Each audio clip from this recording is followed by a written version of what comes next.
that my dad had been married when I was conceived. And so that was always the stigma that stuck with me. Like, I always held on to that. And I think as a result of that, I always sought out men in relationships. I don't know why.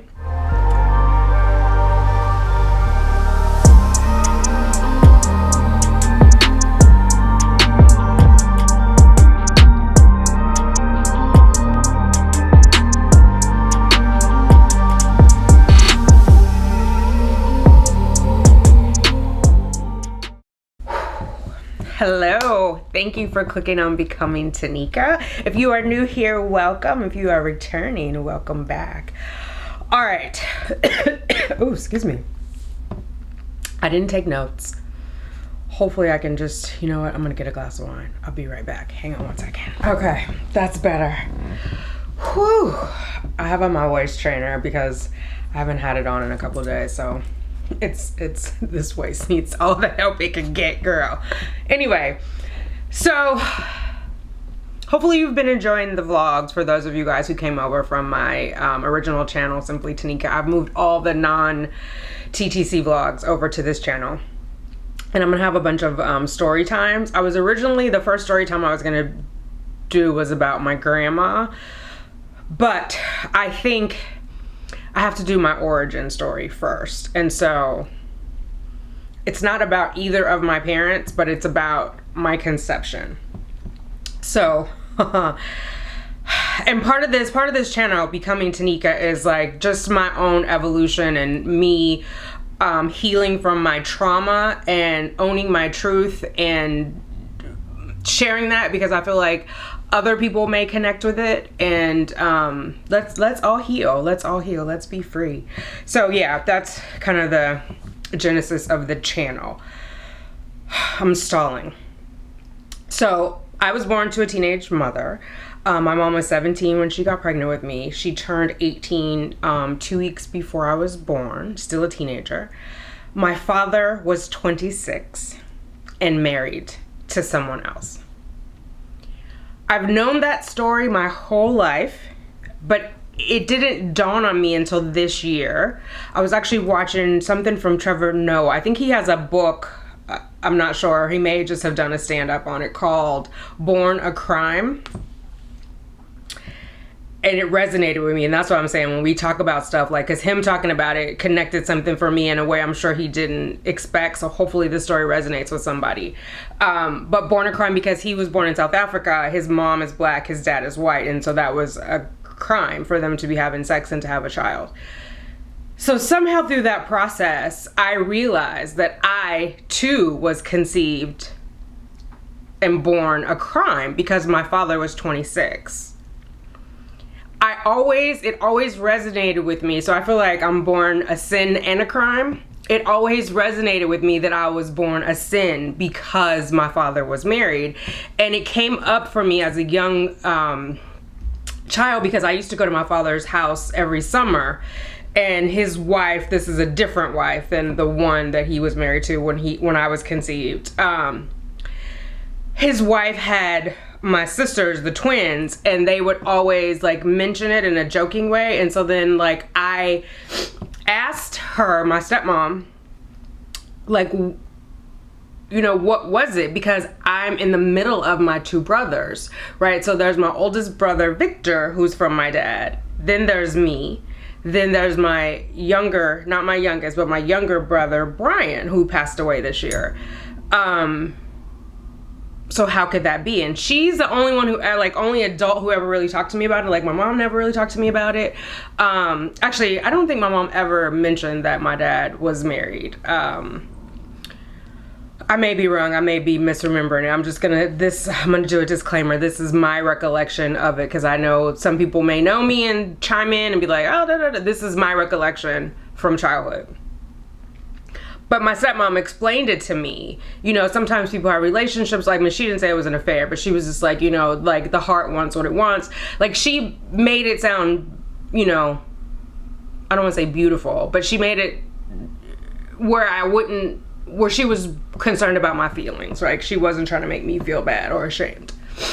But so that's kind of how I found out that my dad had been married when I was conceived. And so that was always the stigma that stuck with me. Like, I always held on to that. And I think as a result of that, I always sought out men in relationships. I don't know why, other than the connection of, well, my father, that's like my first known man, and he did it. So yeah, I wasn't one of those girls who grew up thinking, oh, I'm going to get married. Like, I never, I didn't have like dreams of weddings and blah, blah, blah. I will say, I thought I was up for it when I moved to New York with my high school sweetheart. I thought we were going to get married. We said we were engaged. I never got a ring. It was the most whirlwind romance and implosion ever. Which I'll do a story time. I'll do a story time on that. But that was kind of the foundation of like all of my relationships. And so now, like, in this year, this last, since the pandemic, really, or prior to the pandemic, when I went out to California to take care of my mom, or to help take care of my mom,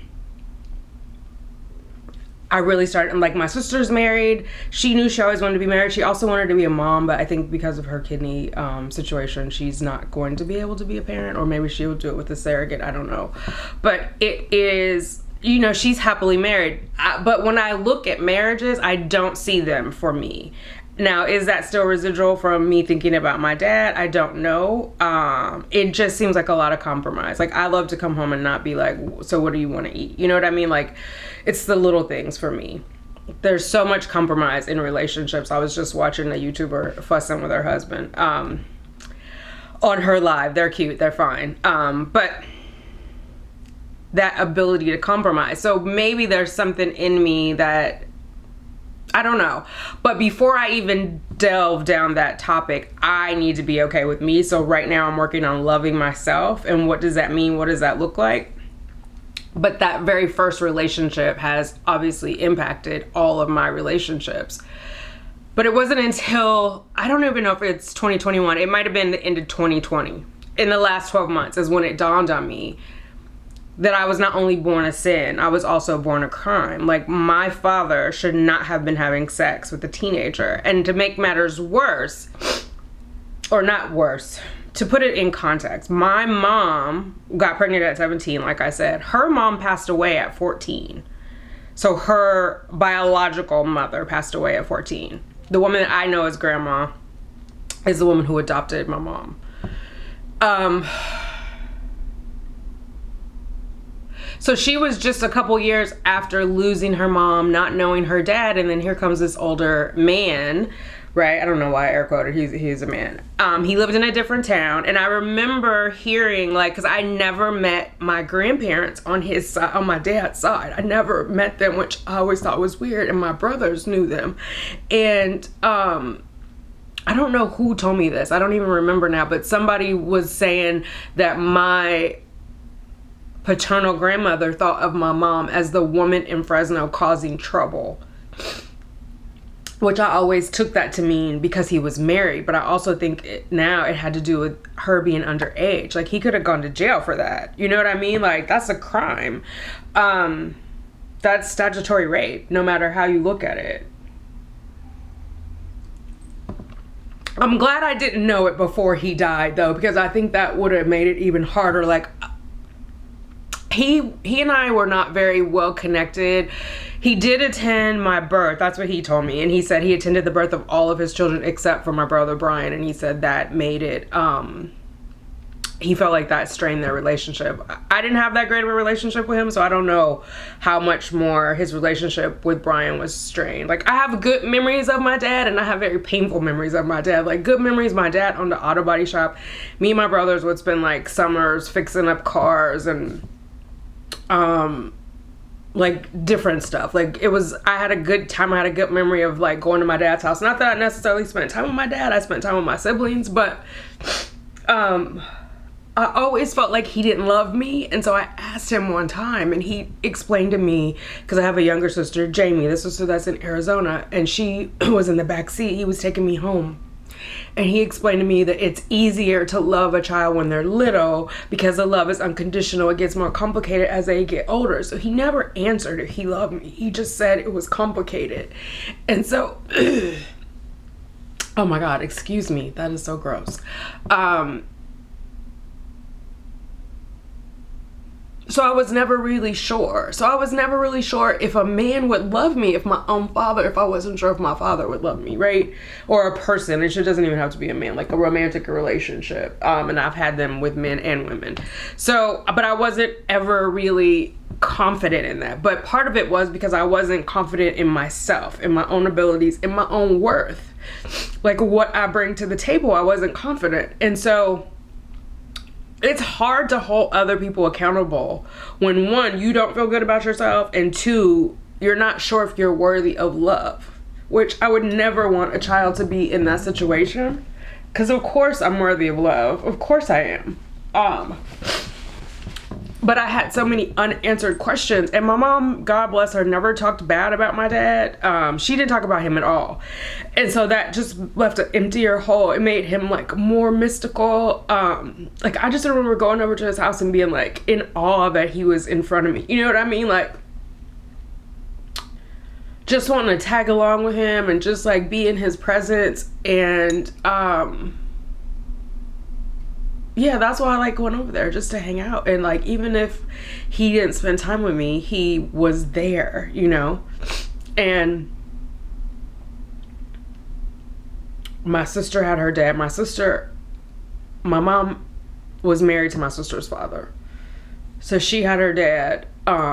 Such a daddy's girl, such a daddy's girl. When her dad died, it broke my heart for her because, oh my God, she loved him to the moon and back, and he loved her to the moon and back. Like, they would actually, like, my mom and my sister would get into it because my mom was like, you're always taking your dad's side. Like, I think she was closer to her dad than she is to my mom. I mean, they're very close, but I just think, like, they had a very unique relationship.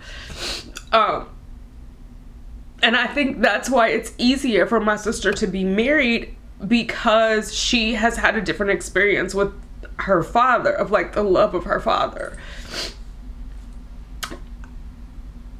I know that my healing has to start with me, right? And I have to stop trauma bonding, because I was just going from relationship to relationship to relationship. Like, the guy that I moved to New York with was living with somebody, owned a house with someone before we came to New York. Then he moved into my place. Like, it was such a whirlwind.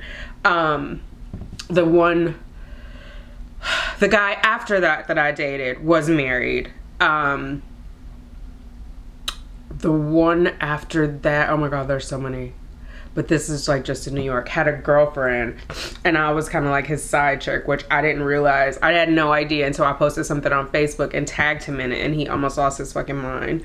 But because he was like, oh, when I was with you, I was on a break. But like, dude, we've been together for like, how many breaks was y'all on? You know what I'm saying? Like,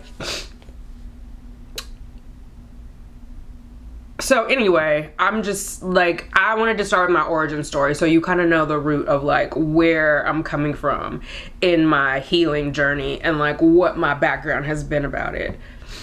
I eventually had a conversation with my father, like 21, 22, about like how I wanted us to have a different relationship. And he basically was like, and I told him how it impacted all my relationships. At that time I was just leaving an abusive relationship, again, with somebody who had 2 women pregnant at the same time that I met him.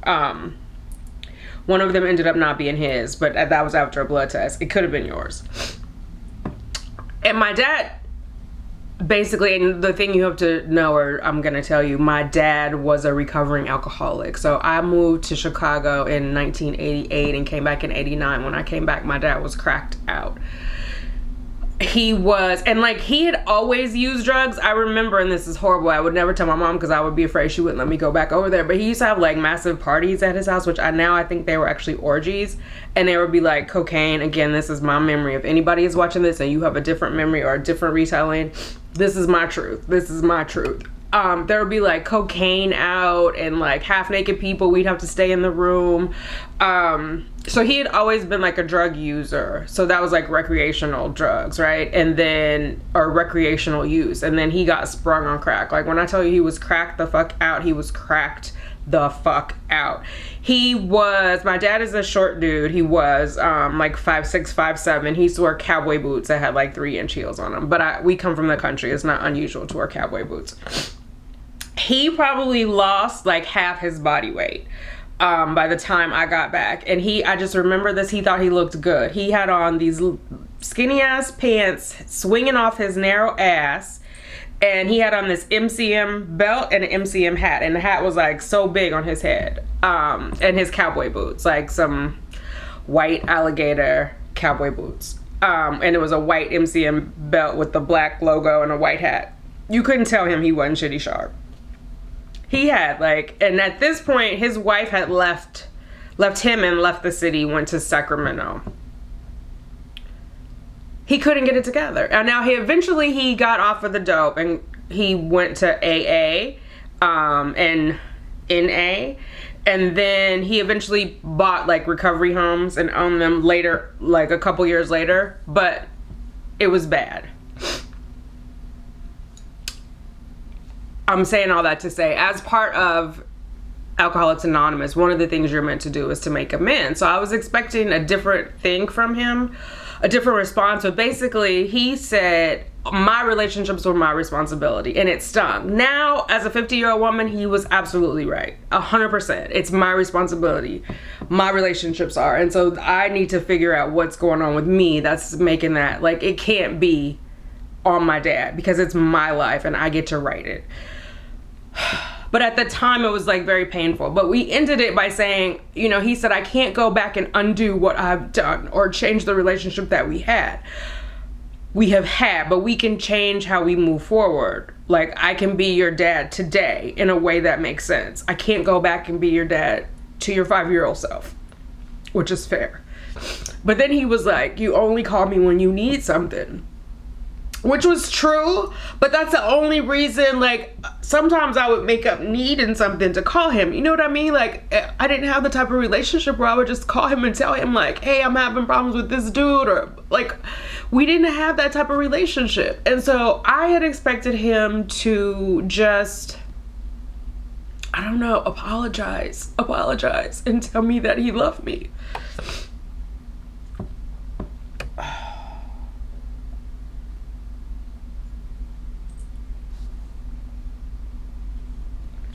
But that's the thing about telling your truth. You can't predict how the other person's gonna respond. You just have to tell your truth. And I did tell him my truth. So from then on, I was free. I felt free. We did good for a little while. I had already moved to LA at that time, so I wasn't gonna see him a lot anyway. I would call him on occasion, but our lives really were so different, and like we didn't have that common bond of childhood to really, you know, like he was proud of me. I know he was proud of me. Like he would brag to his friends about different stuff that I did. Like I was acting when I was back home, and like I won some beauty pageant and I was in the newspaper, you know. Then he was like, oh, that's my daughter. And I was like, oh, now you claim me. But in a way, it kind of taught me, like, if you have achievements, people pay more attention to you. You know what I mean? Like, accomplishments. I don't know.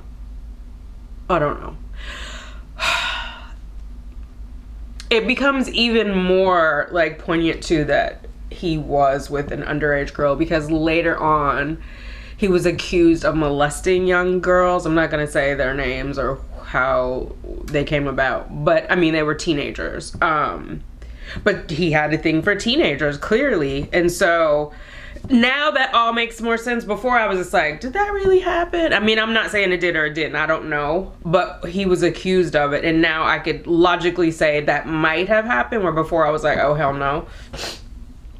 Especially given the way the behavior of the girls change. If you've ever known somebody who has been molested, like they become highly sexualized. And so, and confused. So like in retrospect, and hopefully they get to heal their trauma from it. Cause it was long and convoluted and they weren't believed. So maybe maybe God was protecting me. I don't know if he would have done it to me. I can't say. Because sometimes people have that boundary of like, that's my child, and sometimes that's like your first pick. So I don't know. Yeah, I needed to start with the origin story. Born a crime, innocent. But the secret that I thought was the secret was that he was married. But the real secret, the real shame, was his shame. He was illegally having sex with a minor. I don't know that somebody should have told me that. But I think it harmed me that I didn't know, if that makes sense.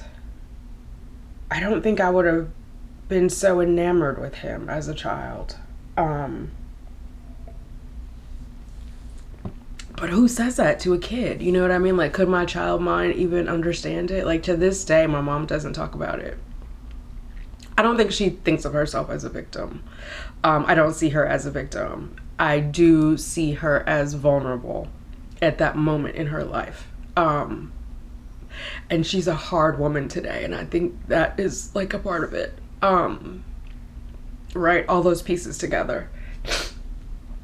So I don't know if I'll ever want to be married. I don't know if I'm meant to be married. I'm definitely enjoying being single right now in a way that I hadn't before. Like, I'm learning to take care of myself as far as like my emotional needs, and then it's like, I saw some post on Instagram today, like, if I'm doing this for me, you gotta do better. And that is the thing. And it's like, I have to respect myself. I have to love myself. I'm worthy of love. I'm worthy of respect. And so I'm getting there. And I feel much better about myself now than I have ever in my life, but I still have a long way to go. I'm not gonna front. I have a long way to go. So we're gonna go through this together. Part of it is internal, part of it is external. I know I posted about getting, which I owe you guys that video, I posted about getting my lips done and getting the Botox, and people have mixed feelings on Instagram and in my personal life. Like, I'm not gonna name names, but they were like, oh, do you not feel good about yourself? Or I feel great about myself. I feel great about myself. I don't see this any different than getting my eyelashes done or putting nails on. It's not a tattoo. It's not permanent. It's just a cosmetic enhancement that I like. I wanted bigger lips, so I got bigger lips. I wanted to not see all these wrinkles when I'm editing myself. Got it. So we'll see. We'll see. I haven't like structurally changed anything. Nothing is irreversible. I could get my lips, what is it? Not melted, but dissolved tomorrow if I wanted to. But I'm actually liking them. And the forehead is okay. I went out last night to a bar. I have this thing going on. But I don't even know if I could do it now that I've been drinking. But when I make, oh, here it is. When I do this, this part wrinkles, because this part, it only moves like the way she did my Botox. It's like a brow lift. Anyway, the guy was sitting to my right, and I turned and he was talking to me, and he was saying like, I go home with him? He's a nice guy. And I was like, well, serial killers seem like a nice guy. And I did my eyebrow, and he looked, and then like he could see something was like odd, I think, but not like exactly what. Like the rest of my face isn't moving. I felt like I was glitching, like I was a robot, and I was glitching. Oh, I'm showing all my business. Lean back. Yeah. Anyway, and he made the comment. He was like, are you single? I was like, yes. And he was like, happily or on purpose or something. I was like, yes. So I did give myself a ring. I put a ring on it. I posted this on Instagram. It's a Cartier ring and Cartier bracelet. The love bracelet and the love ring. I don't know if you guys can see that. And I got the love with the colors on it. Cheyenne was like, oh, I didn't know they made it with the colors. It's gonna be a journey. It's gonna be a process. Part of it is like taking care of myself, respecting myself. I would say that was one of the biggest things about my last relationship. I wasn't respected, but I didn't respect myself. So I'm not gonna hold that person to a higher account than I hold myself. Today, I respect myself. At that time, I didn't. I'm a work in progress. So, all right, that's my origin story. I wanted to get that out there because then I'm going to go into my grandmother and then into my mother. Just so you have like a understanding of like where I'm coming from. Like the vlogs are where I am today and kind of how I'm processing this, but it's good to have like this in the back. Because you might be going through it, you might know someone who's going through it, you might know a child who was conceived, a sin and a crime, a sin or a crime. And this is, you know, a version of what that looks like. It also has made me who I am, so I don't regret anything that's happened. I just want to process it and live a healthy life, like healthy emotionally, and being able to process those things. So I know it's okay now to ask my partner to be respectful, to have that expectation, to not even ask, to have that expectation. And the moment that they're not, it's time for me to go. The very first time, not over and over and over and over again.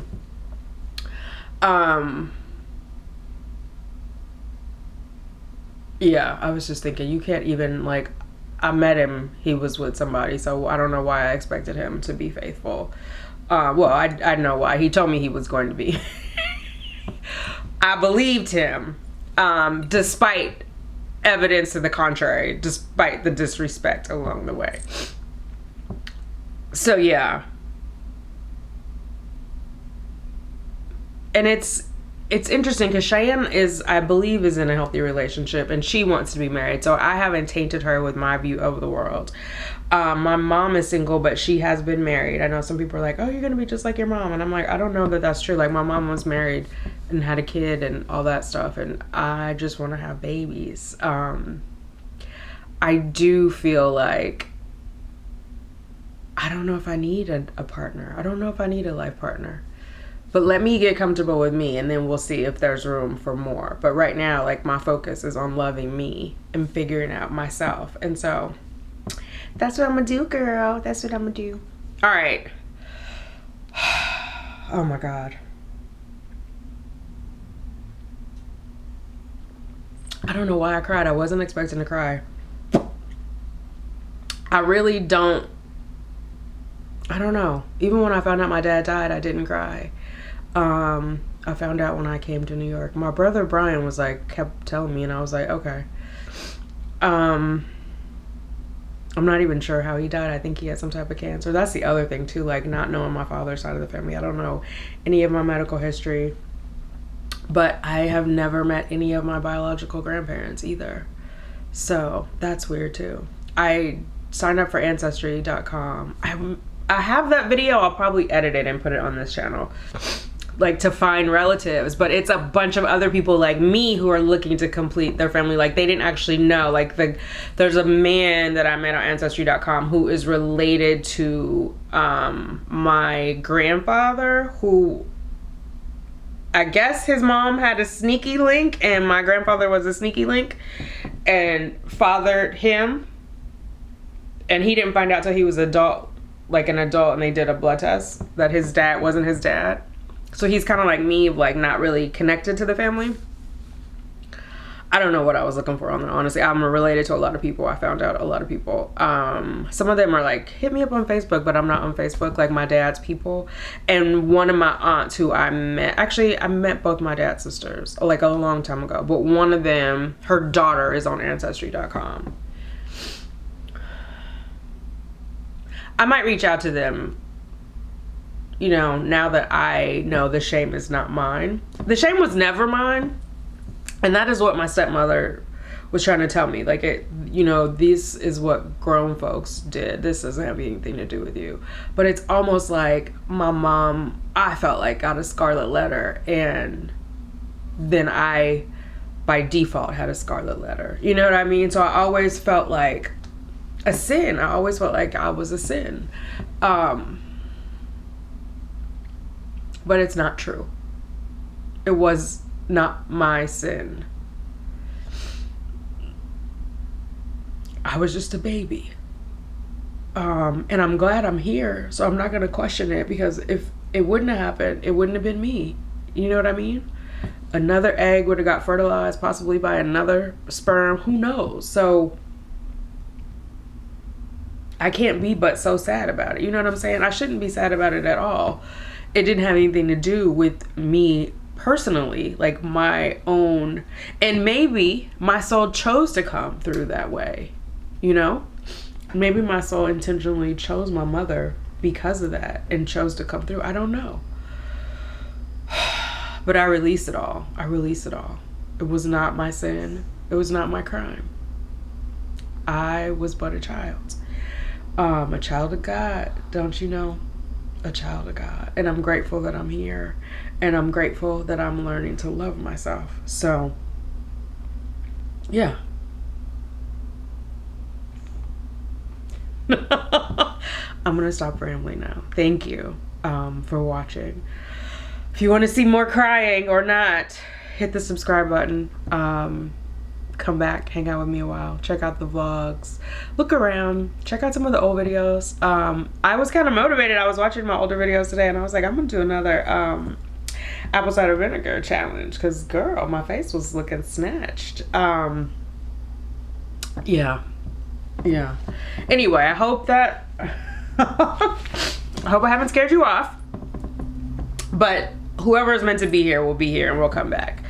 So if I scared you off, it wasn't for you, sis. It wasn't for you. But come back, hang out, like this video. Helps me out, costs you nothing. Sends the algorithm a message like, hey, this is good content. Let us tell other people who also watched other videos you watched that they might like this girl too. So yeah, that's all I got, ladies and gents. I hope you are well. I hope you are remembering to take care of yourself and learning how to love yourself and becoming the best you that you can be. As for me, I will continue becoming Tanika.